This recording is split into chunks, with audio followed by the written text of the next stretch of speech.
e vamos aprender a verdade de Deus em 1 Coríntios, capítulo 8, versículos de 1 a 13. Abra aí comigo a sua Bíblia, nós temos avançado aí nas exposições da primeira carta de Paulo aos Coríntios. Vimos o final do capítulo 7 na última quinta-feira e hoje nós refletiremos no capítulo 8, versículos de 1 a 13. Diz assim a palavra do nosso Deus: no que se refere às coisas sacrificadas a ídolos, então esse é o assunto, certo? No que se refere às coisas sacrificadas a ídolos, reconhecemos que todos somos senhores do saber. O saber ensoberbece, mas o amor edifica. Se alguém julga saber alguma coisa, com efeito não aprendeu ainda como convém saber. Mas se alguém ama a Deus, esse é conhecido por ele. No tocante à comida sacrificada a ídolos, sabemos que o ídolo de si mesmo nada é no mundo, e que não há senão um só Deus. Porque ainda que alguém, que também alguns que se chamem deuses, quer no céu ou sobre a terra, como há muitos deuses e muitos senhores, todavia para nós há um só Deus, o Pai, de quem são todas as coisas e para quem existimos, e um só Senhor, Jesus Cristo, pelo qual são todas as coisas e nós também por Ele. Entretanto, não há esse conhecimento em todos. Por quê? Porque alguns, por efeito da familiaridade, até agora com o ídolo, ainda comem dessas coisas como a eles sacrificadas. E a consciência deles, por ser fraca, vem a contaminar. Você está comigo? Acompanha aí, versículo 8. Não é a comida que nos recomendará a Deus. A questão não é a comida. Pois nada perderemos se não comemos, nada ganharemos se comemos. Vede, porém, o que é importante? Que a vossa liberdade não venha de algum modo a ser tropeço para os fracos.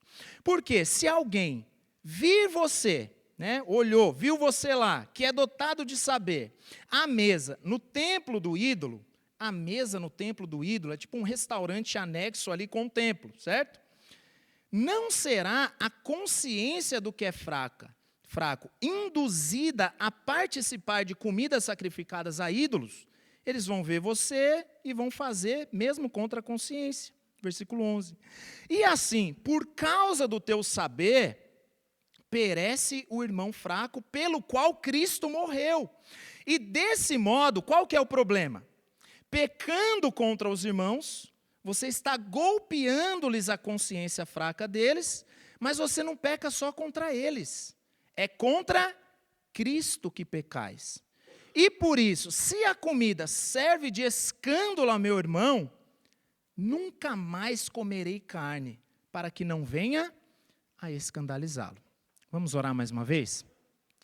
Senhor Deus, obrigado pela tua palavra tão instrutiva, especialmente nessas questões, por vezes polêmicas, por vezes duvidosas, difíceis, mas que nos orienta para que possamos glorificar ao Senhor em tudo aquilo que fizemos, tanto naquilo que está posto de forma clara, normativa na tua palavra, quanto também nas questões envolvendo a nossa liberdade de consciência. Que o Senhor nos dê graça, discernimento, sabedoria para compreender a tua palavra, é o que pedimos em nome de Jesus.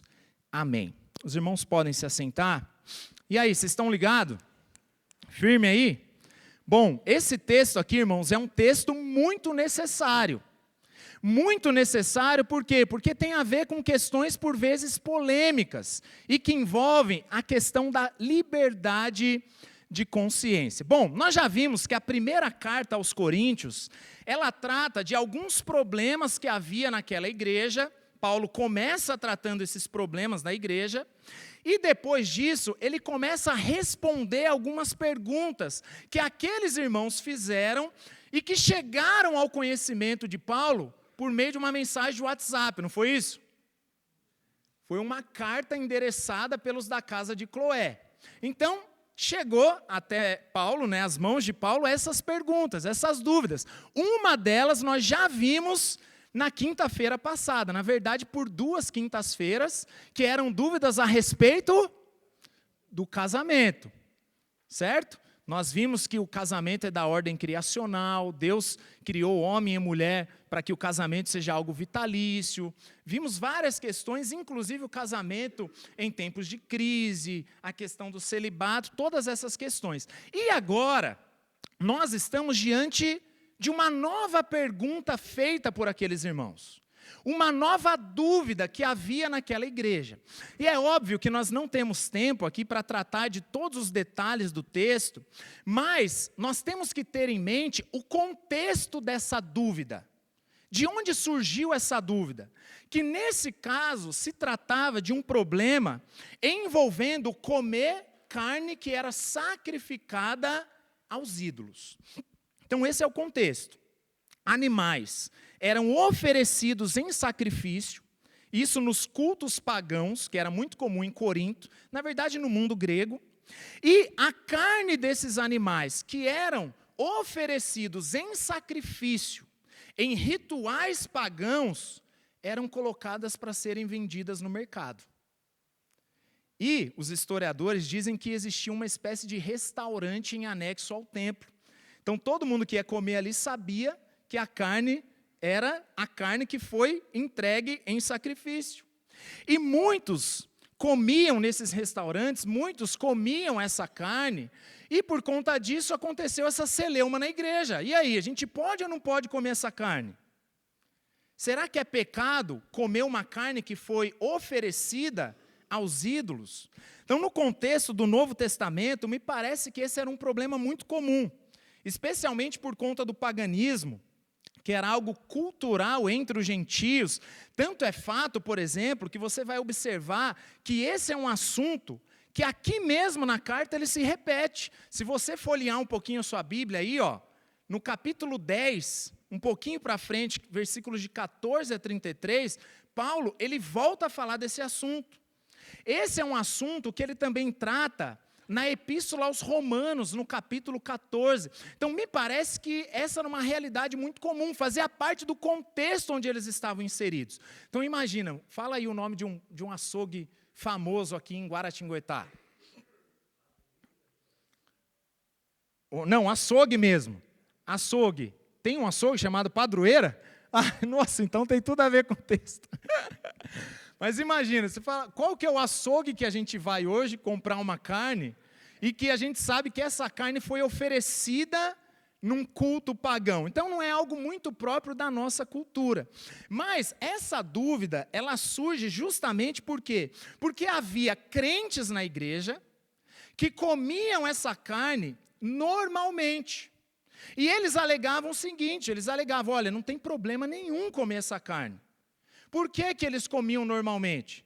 Por quê? Porque eles afirmavam que os ídolos não existem. Quem que é o ídolo? O ídolo não existe. Apenas um existe. Quem é? É Deus. E esse Deus, ele é o Criador.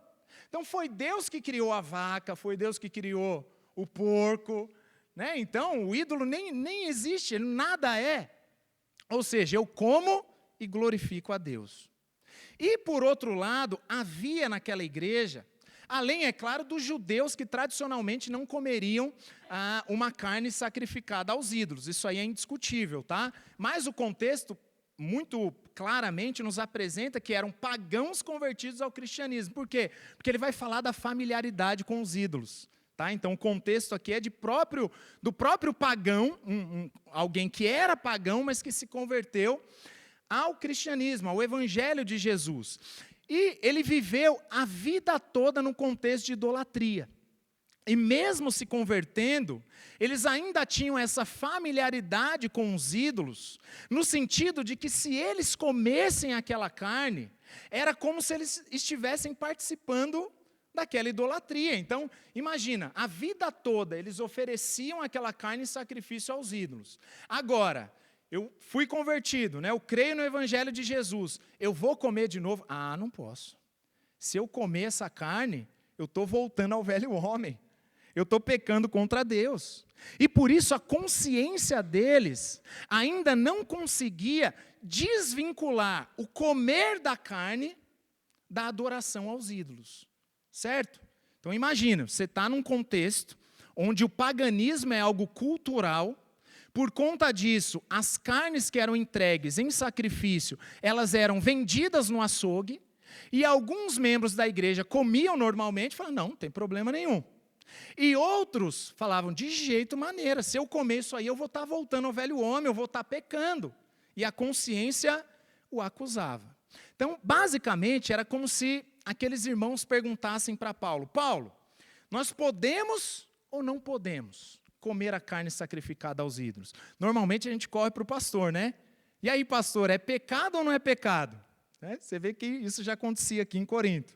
É pecado ou não é pecado comer uma carne que foi sacrificada aos ídolos e depois colocada para vender?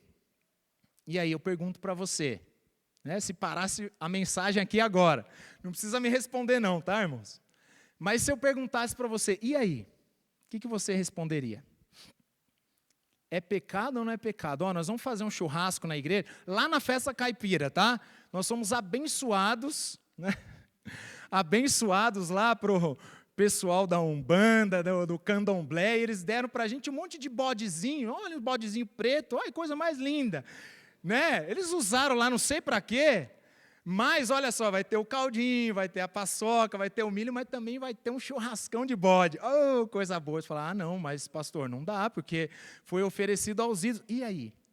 O que você responderia? Então é disso que Paulo está tratando aqui no capítulo 8. É como se Paulo estivesse dando essa resposta. Come ou não come? O que fazer diante de uma situação dessa? Aí talvez você se pergunte, tá bom, Danilo, mas o que isso tem a ver comigo? O que eu tenho com isso? Por quê? Porque eu não vejo nenhuma carne sacrificada aos ídolos sendo vendida no açougue, exceto, talvez, né? Não sabia desse detalhe aí, mas não sei também como funciona esse negócio. Mas não é normal, certo? Não é muito cultural para a gente, o açougue do Zezinho que vende a carne sacrificada ou não sei o que lá, né? O ídolo não sei o quê. Não, para a gente não é normal. Mas a questão, irmãos, é a tratativa de Paulo aqui. Por quê? Porque a tratativa de Paulo envolve a relação entre o pecado de consciência e os limites da liberdade cristã. Para você ficar ligado, vamos repetir? O que eu acabei de falar? O pecado de consciência e os limites da liberdade cristã.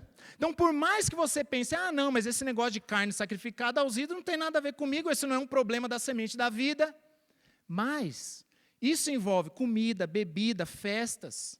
Envolve o papel da consciência, os limites da liberdade cristã na nossa relação com a cultura, por exemplo. Então, é claro, nós não vamos entrar nos detalhes de cada uma dessas questões, mas, por exemplo, é pecado ou não é pecado? Alguém, um crente, ele pode ou não pode ouvir música cristã como entretenimento? E aí?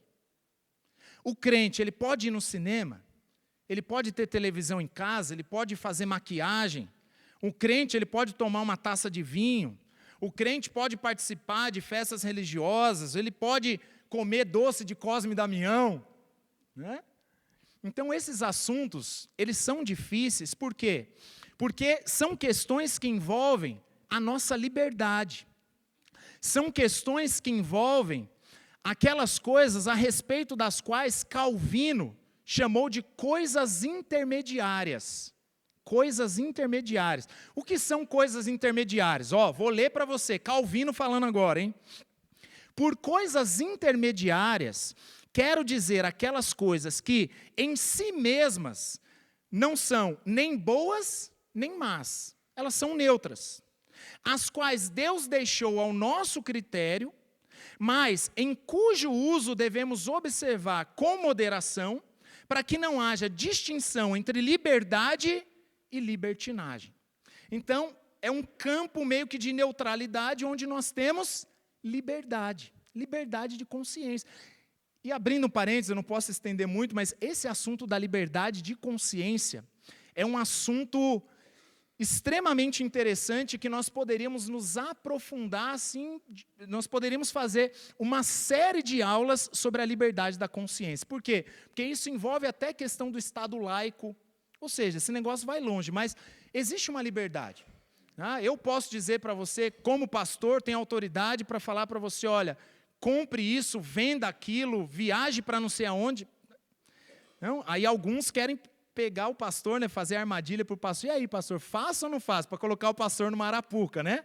Mas são questões que estão ali no campo das coisas intermediárias. A liberdade de consciência é algo precioso, a gente não pode abrir mão dela.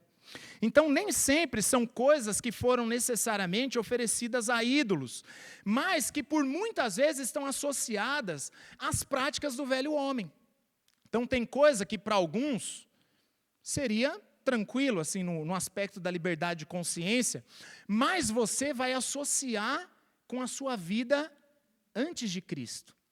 E você vai ter um problema com a sua consciência. Ou então é algo que você entende como sendo inerentemente mundano. Não, isso aí não é coisa de crente. Então, por isso, pode ocorrer esse mesmo dilema que aqueles irmãos estavam enfrentando na igreja, certo? Então, o que Paulo está tratando aqui? O exemplo prático, carne sacrificada aos ídolos, certo? Pode ou não pode? Mas o princípio que Paulo trabalha aqui se aplica a todas essas questões que envolvem o pecado de consciência e a liberdade que nós temos. Então, Paulo apresenta aqui aquilo que serve como um princípio orientador em todas essas questões, e especialmente na relação com os crentes. E por que eu estou dizendo especialmente na relação com os crentes? Por quê? Porque não é apenas poder ou não poder praticar as coisas intermediárias. A questão não é só, pode ou não pode comer a carne que foi entregue aos ídolos? Pode ou não pode fazer tal coisa? Mas a questão mais importante é o relacionamento entre os crentes por causa disso. Né? Se alguém acha que é pecado comer, ele vai ver o irmão comendo e vai falar, olha lá, o mundano. Esse aí não é crente, olha lá, está comendo carne sacrificada aos ídolos. E se alguém acha que não é pecado comer, ele vai olhar para o irmão que não come e vai dizer, olha lá o irmão fraco, tadinho, esse aí é de segunda categoria. Né? Então, para tratar desse problema, Paulo ele vai falar sobre a liberdade de consciência e o amor cristão. E esse é o tema do sermão de hoje. Vamos lá, vamos repetir todos juntos? A liberdade de consciência e o amor cristão. Me ajuda aí, gente. Vamos lá, todos juntos? A liberdade de consciência e o amor cristão. Esse é o assunto, certo? Ficou claro o contexto? Qual que era o problema? Comer carne sacrificada aos ídolos. Pode comer ou não pode? E isso envolve liberdade de consciência e, melhor ainda, envolve o relacionamento entre irmãos, ou seja, o amor cristão. Se você está com um lápis aí de colorir, ou está com uma lapiseira, né, ou se você está com a sua Bíblia aí no tablet, né, você pode colorir aí os versículos de 1 a 3. Por quê? Porque o que está acontecendo aqui? Nos versículos de 1 a 3, Paulo, ele apresenta como a sua tese. É o princípio orientador de Paulo. Depois, ele vai falar sobre a questão do conhecimento por parte dos mais fracos, e depois ele vai falar sobre o compromisso com o amor por parte dos mais fortes. Certo? É assim que a gente vai dividir o texto. Então, nesse primeiro momento, o que a gente observa aqui nesse texto? Versículos de 1 a 3. O princípio orientador da liberdade cristã. E qual que é esse princípio orientador? Pode ouvir música não cristã. Pode ir no cinema. Pode... tem um princípio. Qual que é o princípio? Isso aqui é importante. O conhecimento afirmado pelo amor. Essa é a tese de Paulo. Existe um princípio que nos orienta nessas situações de coisas intermediárias, que é o conhecimento afirmado pelo amor. Agora eu gostaria que você lesse de novo comigo os versículos de 1 a 3, mas presta atenção, vocês devem estar com a ARA, né, com a Almeida Revista Atualizada, em mãos. Então presta atenção nos destaques da palavra saber. Saber aqui é gnosco, é conhecer no texto original. Então é conhecimento, é o saber, saber, saber. E observe a relação que Paulo faz entre o saber e o amar. Saber e amar. Agora lê de novo o texto, prestando atenção nisso. No que se refere às coisas sacrificadas aos ídolos, então a gente já sabe o contexto, já sabe qual é a dúvida, a celeuma ali na igreja. Reconhecemos que todos somos senhores do saber, certo? Nós temos um saber, todos temos um conhecimento. O saber, e aqui ele está falando do saber divorciado do amor, o saber por si mesmo, ele ensoberbece, mas o amor edifica. Está vendo o contraste aí, saber e amor? Se alguém julga saber alguma coisa, com efeito não aprendeu ainda como convém saber. O verdadeiro conhecimento, ele não está restrito apenas ao conhecimento. O verdadeiro conhecimento, ele caminha junto com uma outra coisa. Olha aí o finalzinho. Mas se alguém ama a Deus, esse é conhecido por ele. O verdadeiro conhecimento anda junto com o quê? Com amor. Por isso que esse é o título do nosso ponto aí. Qual que é o princípio orientador da liberdade cristã? O conhecimento afirmado pelo amor. O verdadeiro conhecimento, ele é fruto do verdadeiro amor. Nesses versículos iniciais, Paulo, ele lança um fundamento que vai servir como um princípio norteador para lidar com aqueles conflitos. Em relação, pode ou não pode comer a carne, né? E no nosso caso, nas questões intermediárias, que de acordo com Paulo, é um conflito que envolve fracos e fortes. Fracos e fortes. E nós precisamos entender que Paulo, ele se refere a crentes fracos e crentes fortes, e quando ele faz isso, ele não está pensando numa categoria de valores, dizendo que os fortes são melhores e os fracos são piores, que normalmente é o que a gente pensa, não é? Quem aqui quer ser o crente fraco? Levanta a mão. Mas cá entre nós, muitas vezes nós somos feridos pela consciência, e a gente é mais fraco do que a gente imagina. Então a questão é que Paulo não está falando, olha, os fortes é o bonzão, né? É aquele que sabe tudo, aquele que não tem problema nenhum. É um crente de primeira categoria. E os fracos são aqueles crentes, sabe? É o crente mais da periferia evangélica, né? Não, Paulo não está pensando em categorias de valores, mas ele faz essa diferenciação pensando no quê? Na consciência de cada um. Então presta atenção que essas questões envolvendo questões intermediárias, essa questão de pode ou não pode, ou de fraco ou de forte, envolve o quê? Envolve a consciência. Por isso, quem são os fortes? Se você tivesse que responder, quem são os fortes? Os fortes, de acordo com o texto, são aqueles que têm plena consciência do quê? De que os ídolos não existem. Os ídolos não são nada. Deus é o criador de todas as coisas. Inclusive, você percebe aí que ele afirma a existência de Deus, e ele associa isso com o fato de Deus ser criador. Observa isso no texto. Por quê? Porque só existe um Deus, e esse animal que eu estou comendo, quem criou ele? Não foram os ídolos nem existem. Então Deus é o criador, e o próprio Deus é quem nos dá os animais como alimento. Por isso, essas pessoas, elas não veem problema em comer uma carne que foi oferecida aos ídolos, pelos pagãos, e depois foi colocada para ser vendida no mercado. Por exemplo, esses são aqueles que lá na frente, no capítulo 10, versículos de 30 a 31, eles comem essa carne e eles ainda dão glória a Deus. Lembra desse texto? Portanto, quer comais, quer bebais, ou façais outra coisa qualquer, fazei tudo para a glória de Deus. Esse texto é bastante conhecido, né?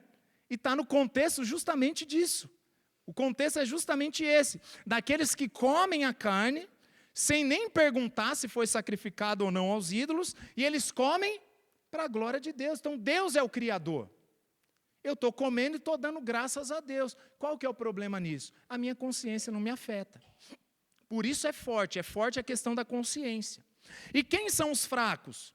Os fracos são aqueles que, por conta de uma vida toda de idolatria, ou como diz o texto, da familiaridade com um ídolo, a vida toda era essa pessoa que ia lá no templo pagão e oferecia esse animal em honra, em adoração aos ídolos.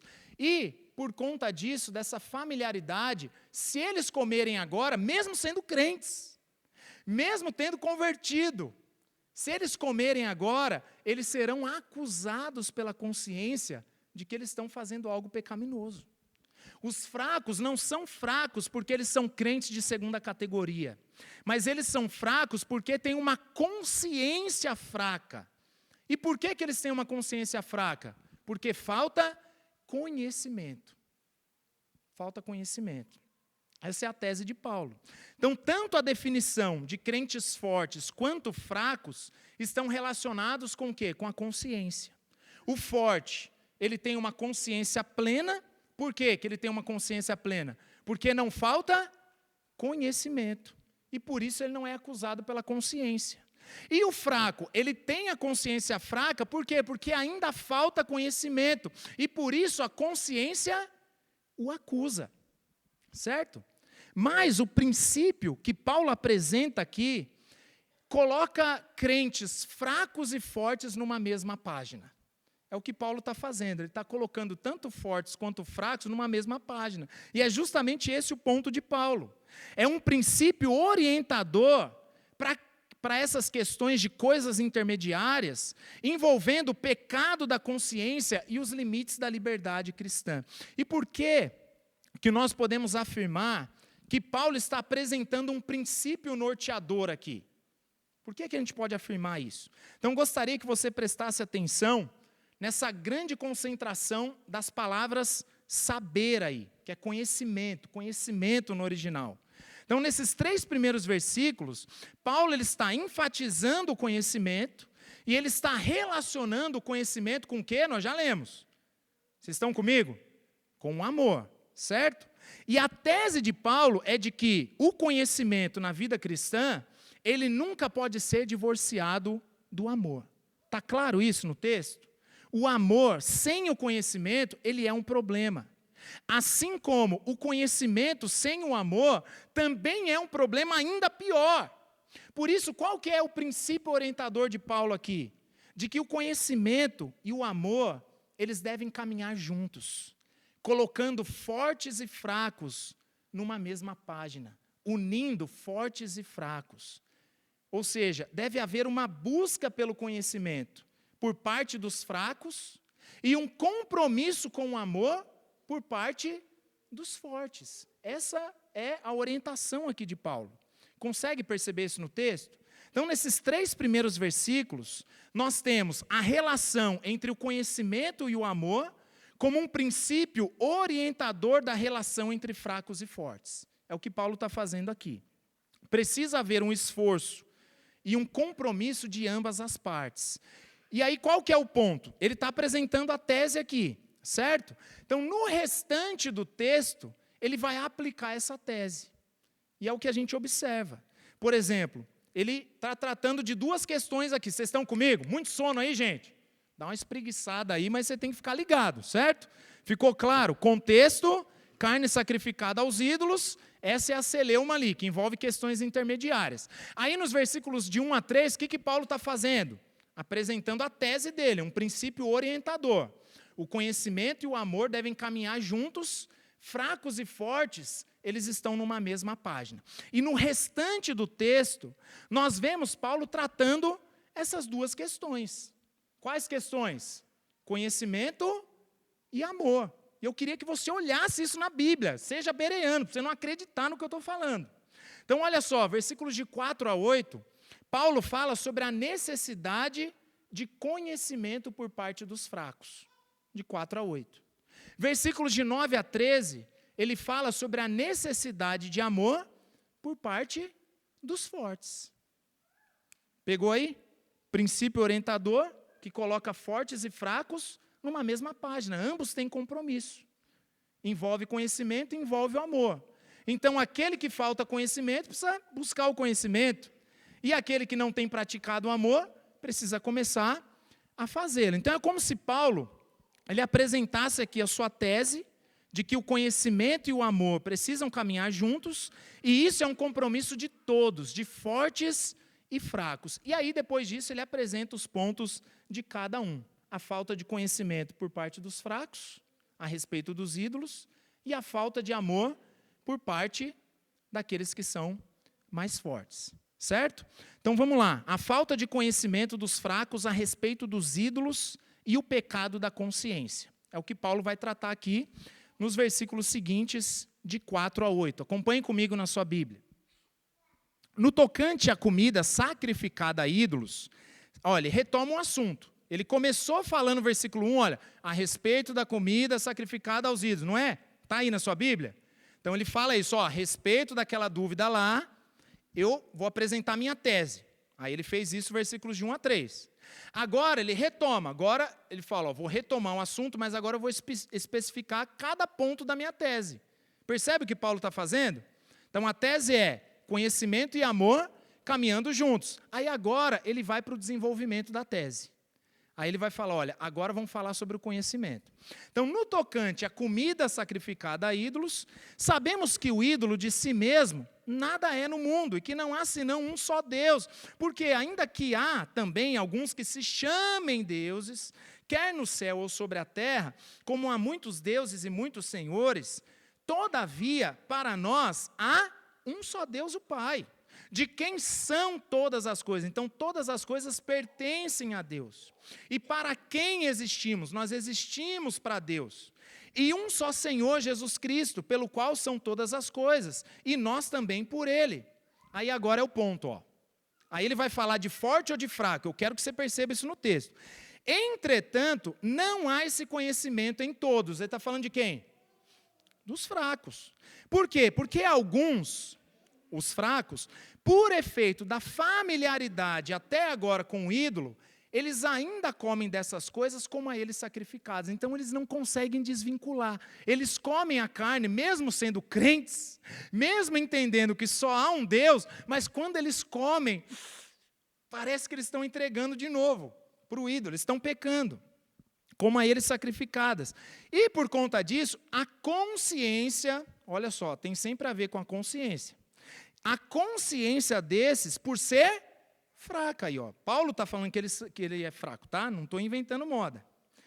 E por conta da consciência ser fraca, não porque eles são crentes de segunda categoria, eles vêm a contaminar-se. Então Paulo está dizendo, eles pecam. Não é a comida que nos recomendará a Deus, pois nada perdemos se não comemos, nada ganhamos se comemos. Então vamos lá, nós vimos que Paulo, ele apresenta uma tese inicial, de que o conhecimento e o amor devem caminhar juntos, versículo de 1 a 3. Isso significa que não pode faltar nenhum deles. O conhecimento sem o amor, ele ensoberbece. Sem o amor, ele não serve para nada. Mas isso não significa, então o conhecimento também não serve para nada. O conhecimento é irrelevante, sejamos todos sem conhecimento, para não dizer ignorantes, né? Vamos fazer aqui um lobby a favor da ignorância. Não é isso que Paulo está fazendo. Tá? Quando ele fala o saber ensoberbece, o saber não é nada, então Paulo está dizendo que nós temos que ficar todos ignorantes. Não é isso. Tá? Então não significa que o conhecimento seja irrelevante por si só, ele não serve para nada. Pelo contrário, o conhecimento ele é necessário. E é o que ele trata aqui nos versículos de 4 a 8. Primeiro, ele faz uma afirmação: o ídolo não é nada. Essa é a afirmação que ele faz. Não existe outro Deus, senão um só Deus, o Criador. Ele vai dizer, ainda que alguns se chamem deuses, mas está claro, para nós há um só Deus Pai, de quem são todas as coisas, pelo qual existimos. Aí repare que ele fez essa afirmação de que há somente um único Deus, e ele associa isso com o fato dele ser criador de todas as coisas. Então, o que Paulo está fazendo? Esse animalzinho que foi entregue lá, ele pertence ao Exu, não sei o quê, do capiroto da vida? Não. Ele pertence a Deus. Não é a tese de Paulo, todas as coisas pertencem a Deus. Deus é o Criador.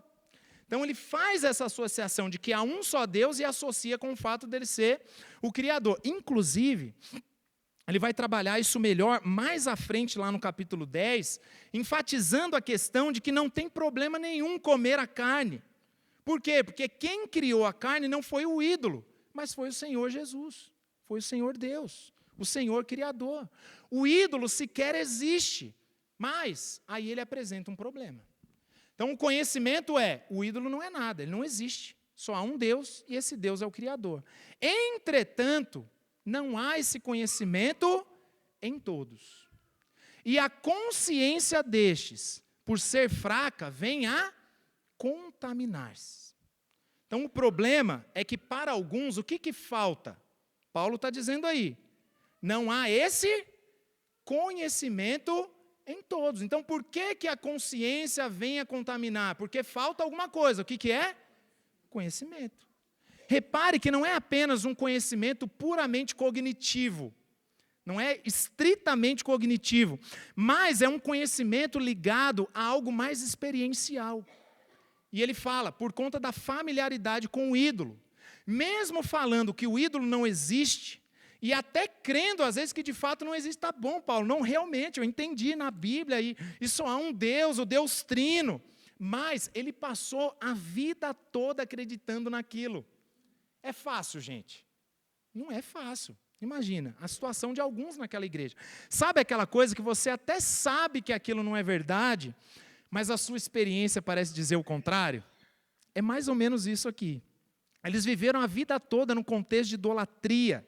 E mesmo se convertendo, ainda tinham essa familiaridade com os ídolos, no sentido de que se eles comessem aquela carne, para eles é como se eles ainda estivessem participando da idolatria. Eram esses os fracos aqui.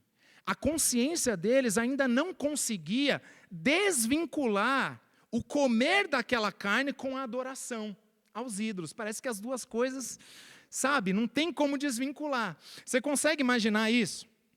Então, para a gente, eu acho que não, né? Porque alguém entregava sacrifícios aqui para deuses, falsos deuses idólatras. Não precisa levantar a mão, não, né?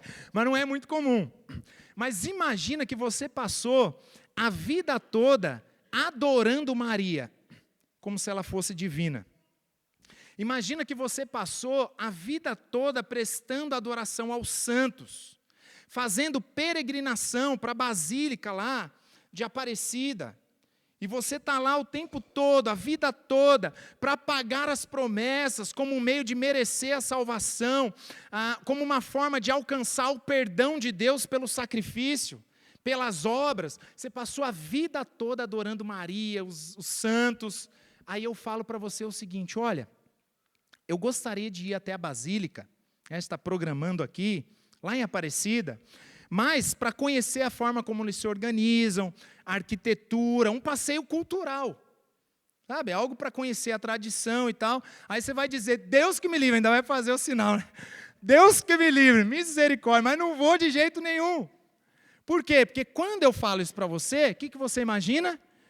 Que se você for lá, você vai estar participando da adoração a Maria, logo vai estar pecando. Entende um pouquinho? Ficou mais claro, mais ou menos o que eles sentiam, a familiaridade com o ídolo. Então, sabe, não é uma questão tão cognitiva, não é estritamente cognitiva, mas tem a ver com a vida deles.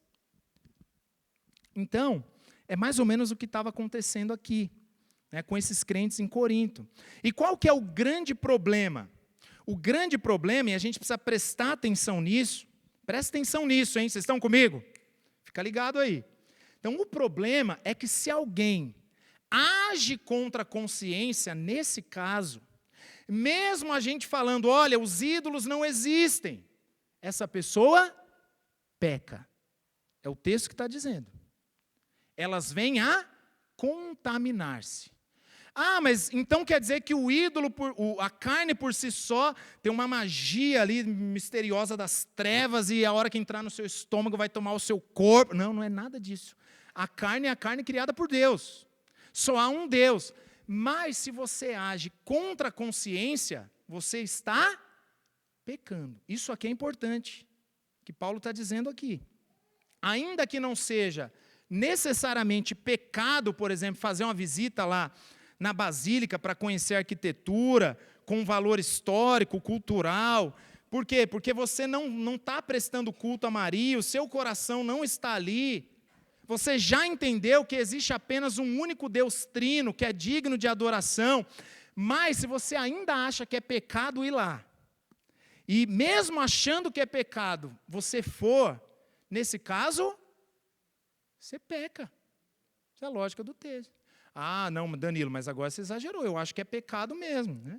Lembra de 2 Reis, capítulo 5?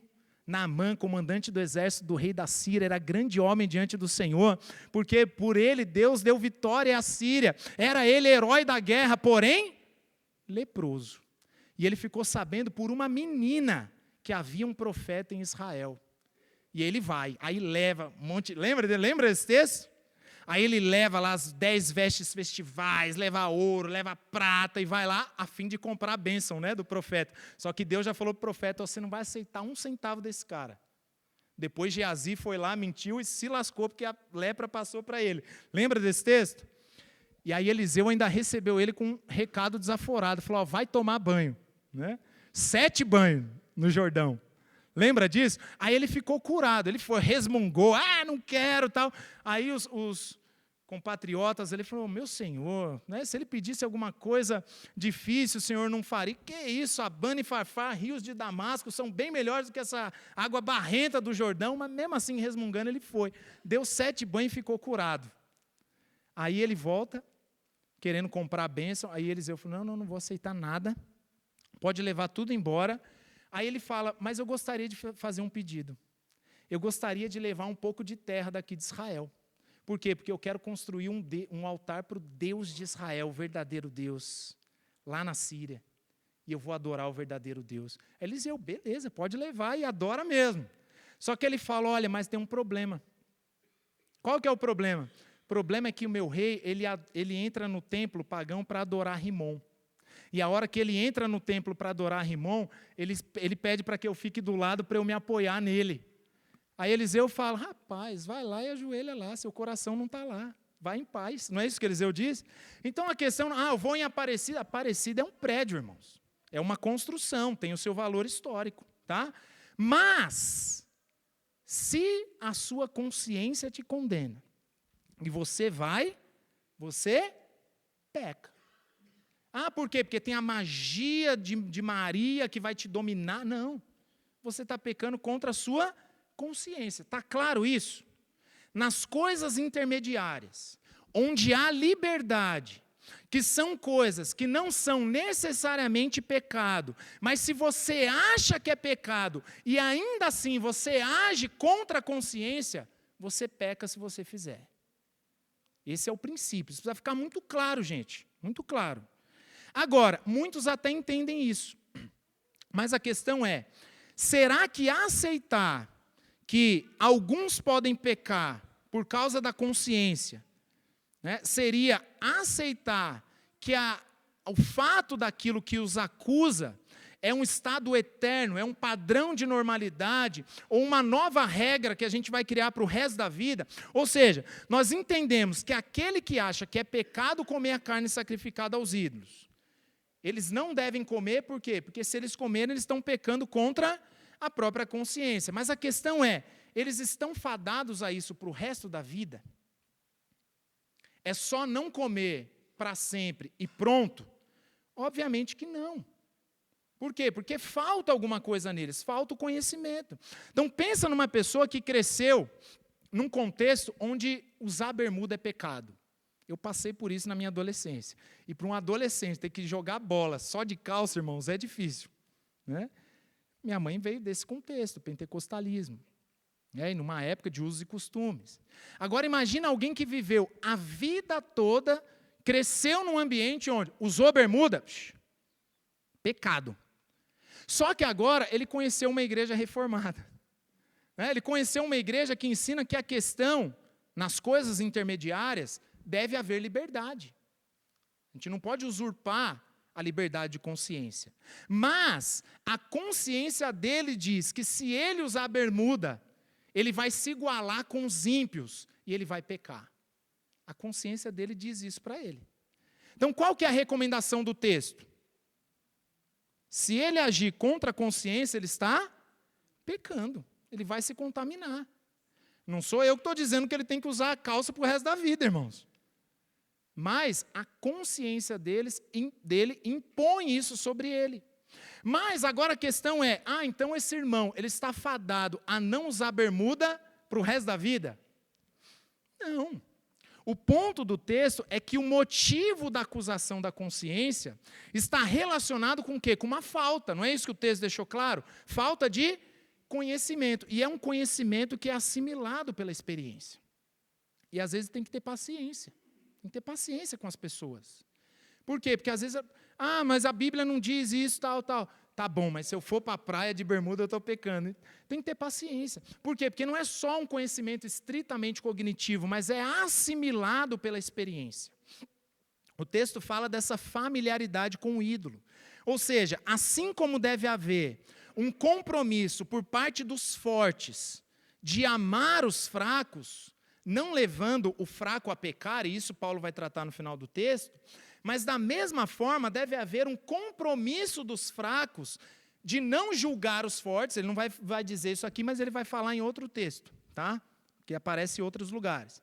Então, além de haver um compromisso dos mais fracos de não julgar os fortes que usam bermuda, né?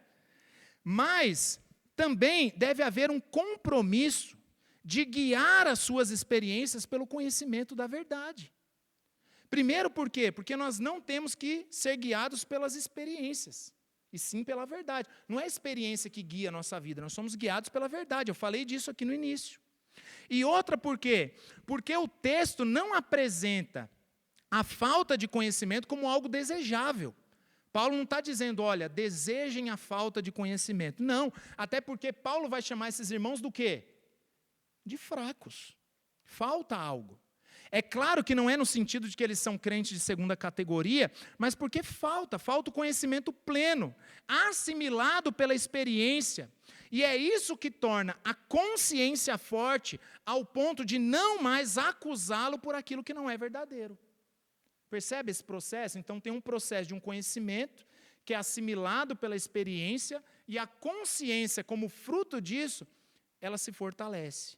Por quê? Porque no final das contas, a questão não tem a ver com alimento. É o que ele afirma aí no versículo 8. O próprio Paulo está dizendo, não é a comida que nos recomendará a Deus. É como se ele estivesse dizendo, olha, a questão não é a comida. O principal é o quê? É a consciência. É a consciência. A grande questão é o conhecimento da verdade de Deus como a única maneira de fortalecer a consciência. Não é você obrigando alguém, mas é o conhecimento da palavra de Deus, da verdade de Deus, como a única maneira de fortalecer a consciência. Certo? Vocês estão comigo? Muito sono aí já? Não, né? Vamos embora, não tem nenhum eutico aí não, né? Vai cair da janela. Vamos embora. Então, qual que é o princípio orientador de Paulo aqui para essas questões de coisas intermediárias onde há liberdade? Lembra? Coisas intermediárias, Calvino define como aquelas coisas neutras onde há liberdade de consciência, certo? E qual que é o princípio? Qual que é a tese de Paulo? Nós vimos, versículos de 1 a 3. Conhecimento e amor devem andar juntos. Por isso, a falta de conhecimento dos fracos é o que os fazem pecar contra a consciência. E eles estão pecando mesmo. E se a tese é de que o conhecimento e o amor devem caminhar juntos, se não pode faltar conhecimento, o que é que também não pode faltar? O amor. E ele vai desenvolver isso aí dos versículos de 9 a 13. Ficou claro o esboço? Dá para colorir aí, não dá? Versículos de 1 a 3, princípio orientador, a tese de Paulo. Depois, de 4 a 8, ele vai tratar do conhecimento, a questão dos fracos. E agora, o amor, a questão dos fortes. A falta de amor dos fortes para com os irmãos fracos, fazendo-os pecar. É sobre isso que Paulo vai tratar. Então, vamos de novo para o texto, versículos de 9 a 13. Vede, porém, então tem um porém aí, ó. Já ficou claro que falta conhecimento nos fracos, e por isso eles pecam contra a consciência.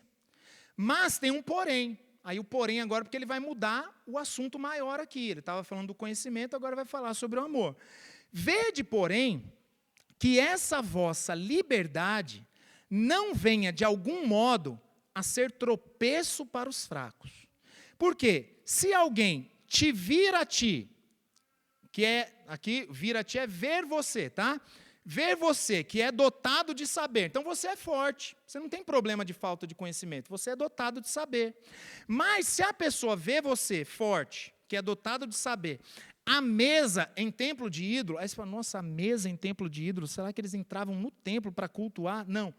Historiadores dizem que era como se fosse um restaurante em anexo ao templo, tá? Então você está lá no restaurante da idolatria, seja lá o que for, né?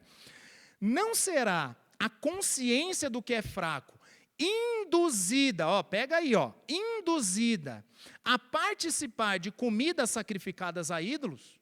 Então ele vai ver você, que é forte, comendo, e por isso ele vai ser induzido a fazer a mesma coisa. E assim, por causa do teu saber, então em você não falta conhecimento, tranquilo, mas, por causa desse conhecimento, perece o irmão fraco, pelo qual Cristo morreu. Por que perece? Porque ele vai ser induzido por você e ele vai pecar contra a consciência. E desse modo, você fala, não, beleza, mas não tem nada a ver com fraco, ele que se acerte com Deus. Só que o texto não acabou ainda, irmãos. Olha só. E deste modo, aí o rojão vira para você. Pecando contra os irmãos. Ó, quando você faz isso, você peca contra o fraco. Golpeando-lhes a consciência fraca. Ah, mas a consciência fraca é dele. Não, mas você induziu. Então você também peca por fazê-lo pecar. E não é só isso, olha só o restante. É contra Cristo que pecais. Olha a seriedade disso aqui, irmãos. E por isso, se a comida serve de escândalo ao meu irmão, nunca mais comerei carne, para que não venha escandalizá-lo. Que ele está usando uma figura de linguagem, a gente vai ver o porquê, tá? Então lembra que no início, Paulo, ele apresenta a sua tese do princípio orientador, nós já vimos isso, de que o conhecimento e o amor devem caminhar juntos.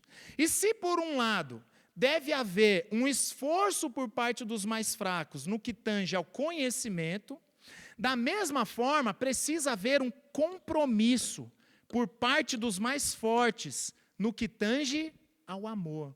Ao amor por quem? Pelos mais fracos. E é justamente o que nós vemos aqui nos versículos de 9 a 13. A solução de Paulo para o problema não é nivelar por baixo, não é criar uma nova regra, que agora todos devem considerar ser pecado comer a carne sacrificada aos ídolos, e a partir de agora ninguém come mais. Esse seria o jeito mais fácil de resolver esse problema, né? Só que pastor tem que ter uma dificuldade maior, né? Seria muito mais fácil chegar e falar assim, olha, está proibido usar bermuda, está proibido... É muito mais fácil, né? Mas a questão é que Paulo não exclui a liberdade de consciência. A gente não pode excluir a liberdade de consciência. Aí você pode dizer, Danilo, mas o próprio texto diz sim, se a comida serve de escândalo ao meu irmão, nunca mais comerei carne. Então não pode comer mesmo. Paulo está dizendo aqui. Só que Paulo está utilizando aqui uma expressão, uma figura de linguagem que expressa um exagero. Por quê? Não é que ele está dizendo que ele ou que ninguém nunca mais pode comer carne. Mas ele está dizendo que não deve haver um problema para o forte se abster de comer a carne quando o ato de comer a carne fizer o irmão fraco pecar. Então, nesse sentido, o que é a carne comparado com o amor ao irmão? Se você não está disposto a abrir mão de uma liberdade sua em nome da comunhão cristã, você não entendeu o evangelho ainda. Por quê? Porque o amor pelo irmão é superior à minha própria liberdade de consciência. E aqui é onde pega. Nós não podemos abrir mão da liberdade de consciência, mas, em nome do amor ao irmão, eu preciso abrir mão da minha liberdade. O texto ele não nivela por baixo, mas ele exorta os fracos a crescerem no conhecimento. Por quê? Porque o texto ele parte do pressuposto de que nós temos liberdade, ou seja, liberdade para quê? Para comer ou não comer. Se ele diz a respeito da vossa liberdade, não é isso que ele diz aí no versículo 9? Vede, porém, que esta vossa liberdade, então Paulo não está tirando a liberdade existe, para comer ou não comer. Então ele parte do pressuposto, nesse caso, de que há liberdade. Além disso, mais à frente, no capítulo 10, e também lá em Romanos, capítulo 14, Paulo diz que aquele que come e dá graças a Deus, ele come para a glória de Deus. Então, Paulo não está nivelando por baixo, não está tirando a liberdade. Ele mesmo diz, em muitos outros lugares, que você impor a abstenção de comida, bebida, de casamento, de festas religiosas, isso seria um tipo de legalismo, de ascetismo. O próprio Paulo diz isso em outros textos. Então, definitivamente, Paulo ele não está dizendo que é pecado e que todos devem parar de comer carne sacrificada aos ídolos vendida no mercado. Não é isso que ele está querendo dizer. Aqui mesmo nós vimos que Paulo ele afirma que os ídolos não são nada, que Deus é o Criador. Então, nesse sentido, existe liberdade para que os fortes comam a carne. E eles não estão pecando se comerem, tá? Ele parte desse pressuposto. Mas a grande questão é que existe um limite para essa liberdade. Não exclui a liberdade, existe a liberdade, mas existe um limite. E qual é o limite para a minha liberdade? O amor. O limite é o amor. Será que mesmo eu tendo liberdade para comer a carne que foi sacrificada aos ídolos, existe um momento em que eu devo deixar de comer? E a resposta do texto é sim. A nossa liberdade existe, mas ela não é absoluta. Ela não é absoluta. O limite para a nossa liberdade é o amor. Ou melhor, o limite da liberdade é quando ela impede o amor. Quando ela se torna uma arma, uma armadilha que leva o irmão, seu irmão em Cristo, pelo qual Jesus morreu, quando você leva ele a pecar. O termo aqui no original é escândalo. Você já deve ter ouvido várias vezes esse termo, né? Não devemos escandalizar o irmão. Então é quando a minha liberdade, ela escandaliza o meu irmão porque em Cristo morreu. Então nesse caso, o irmão está pecando contra a consciência? Sim. Mas você também está pecando contra ele porque você o induziu a pecar. E não só contra ele, você está pecando contra Cristo. É o que diz o texto. Ah, mas o que é o escândalo? É quando ele se ofende de saber que você fez? Isso aí também é um ponto importante. O que é esse escândalo? Como que eu escandalizo o meu irmão? Está claro no texto. Escandalizar o irmão é o quê? É se tornar uma pedra de tropeço. Escândalo é pedra de tropeço. É quando nós golpeamos a consciência fraca do irmão, como diz o texto. Então o irmão, ele acha que é pecado comer a carne que foi oferecida aos ídolos, mas quando você come, induzindo ele a comer também, aí você está golpeando a consciência dele, você se transformou uma pedra de tropeço. É quando o crente que tem a consciência forte, nesse caso é o que acha que não é pecado comer a carne sacrificada aos ídolos, ele senta-se à mesa do ídolo para comer o churrasco. Então aí eu vou lá comer meu churrasquinho no restaurante do templo, tranquilo. Aí ele é visto pelo crente fraco, né, que acha que é pecado comer aquela carne. E a questão não é que ele fique escandalizado apenas por ver ele comendo e ficando ofendido. Porque tem gente que não é induzida, mas fala, olha lá, fulano. Né? Mas aí fala num ar de superioridade também. Então não é essa a questão. Ser escandalizado não é simplesmente, fiquei ofendido. Não é isso. Mas é ser induzido. O escândalo é quando a consciência do que é fraco é induzida a participar, mesmo achando que é pecado. Aí, nesse caso, você está induzindo o fraco a participar, mesmo ele achando que é pecado. Aí, nesse caso, ele peca contra a consciência e você peca contra ele e contra Cristo. Por quê? Porque você se tornou uma pedra de escândalo, uma pedra de tropeço. Então, vamos lá, vocês estão comigo? É pecado aquele que tem a consciência forte comer a carne? Paulo está dizendo que não. Mas, se o comer a carne for influenciar o que tem a consciência fraca comer também, então, nesse caso, esse fraco peca contra a consciência e o forte, ele peca porque ele se transformou num escândalo, ele induziu o fraco a pecar. E pior, nesse caso, ele peca contra o próprio Cristo. Então, percebe o desenvolvimento da tese de Paulo aqui no texto? Ficou claro isso? Então, se precisa haver um esforço por parte dos mais fracos, no que diz respeito ao conhecimento, ele não nivela por baixo, mas também precisa haver um compromisso dos mais fortes no que diz respeito ao amor. O limite da liberdade cristã é o amor. ainda que algo não seja necessariamente pecado, a sua consciência não o condena. Seria pecado se você fizer? Não. Mas, se isso induzir o fraco a fazer a mesma coisa, quando ele acredita que é pecado, aí você serve como pedra de tropeço para o irmão pecar e você também peca. Então, nesse caso, você está descumprindo o seu compromisso de amar o seu irmão. E esse conhecimento sem o amor, lembra da tese? Não é nada. Ele só infla. Você vai achar que você é o fortão, sabichão, mas esse conhecimento não serve para nada. Em nome do amor, nós temos que estar dispostos a abrir mão da nossa liberdade de consciência. Tá? Então, aquele que não abre mão da sua liberdade para evitar com que o irmão mais fraco peque, ele não está cumprindo o seu compromisso de amar. O seu conhecimento é inútil. Ainda que o ato em si, né, como diz Calvino, nessas coisas neutras, essas coisas onde há liberdade, não seja necessariamente pecado, mas ele age contra o irmão e contra Cristo.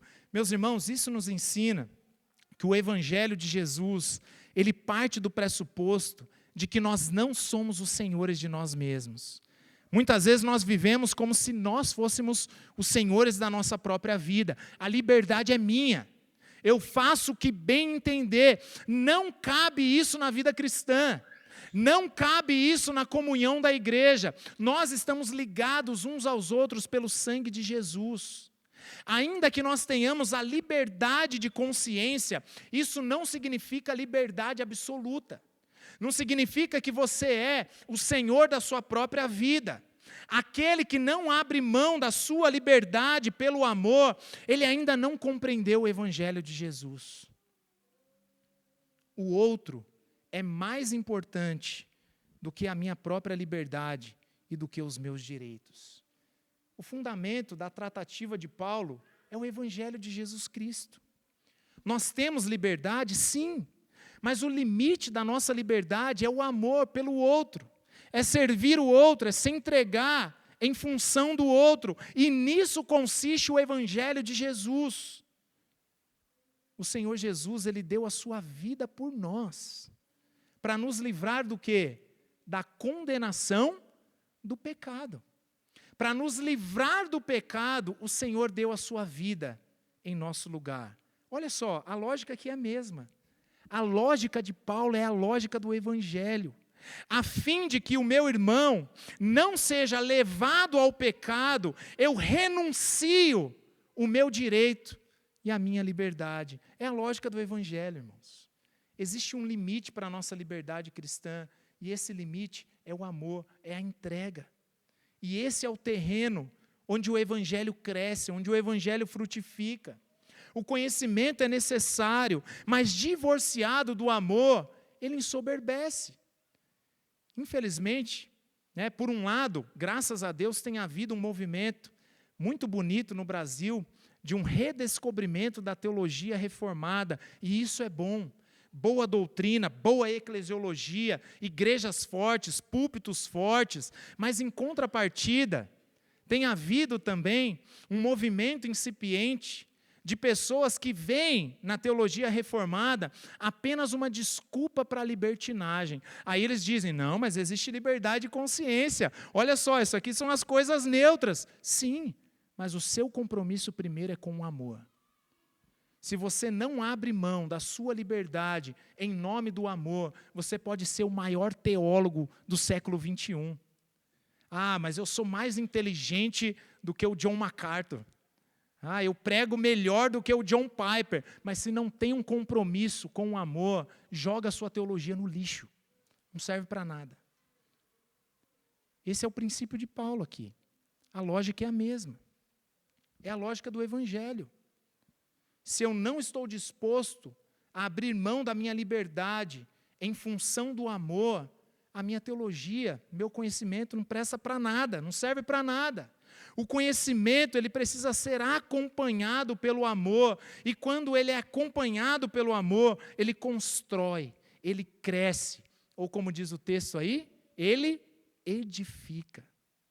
É por isso que no final das contas, apesar de ser um texto que trata da liberdade e do pecado da consciência, o cerne desse texto é o relacionamento e a comunhão cristã. Apesar de ser um texto onde nós tratamos de ética cristã, né, quando a gente trata dessas questões envolvendo pecado de consciência, liberdade de consciência, apesar de ser um texto de ética cristã, no final das contas, esse texto aqui é um texto de eclesiologia, irmãos. Por quê? Porque determina os nossos relacionamentos, as nossas relações como irmãos em Cristo Jesus. Temos liberdade de consciência? Sim, mas nós somos escravos de Cristo. Olha só que interessante. O Evangelho nos faz morrer para nós mesmos e nos leva a viver pelo bem do outro. Se nós não estamos dispostos a viver pelo bem do outro, nós ainda não entendemos o Evangelho de Jesus. O cerne do argumento de Paulo é de que aquilo que nós temos, nós precisamos trocar, né, em função do bem do outro. Ou seja, nós temos uma liberdade, nós temos um direito, mas nós trocamos esse direito pelo serviço, pela entrega motivada pelo amor. Amém? Ficou claro nesse texto? Pode comer doce de Cosme e Damião? Princípio aqui, ficou claro o princípio? Então, pastor, eu quero saber se pode ou se não pode.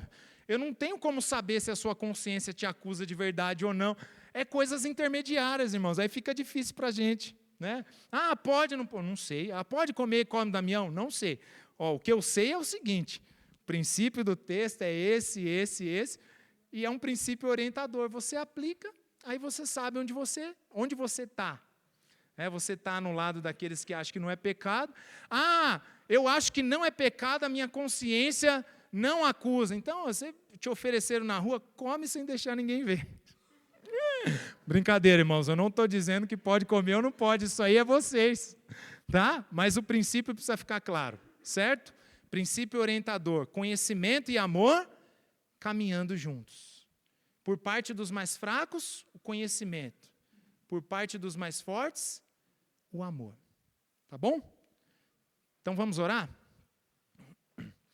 Senhor Deus, muito obrigado pela Tua palavra revelada, por este conhecimento tão elucidativo, Senhor, que nos ajuda nessas questões, por vezes difíceis, polêmicas, mas nós compreendemos que o conhecimento, ele é necessário, mas ele não deve ser divorciado do amor. Portanto, ajuda-nos a conhecê-lo mais e mais, conhecer a Tua palavra, boa doutrina, boa teologia, mas que ao mesmo tempo o Senhor faça crescer em nossos corações o amor pelos nossos irmãos, pela nossa igreja.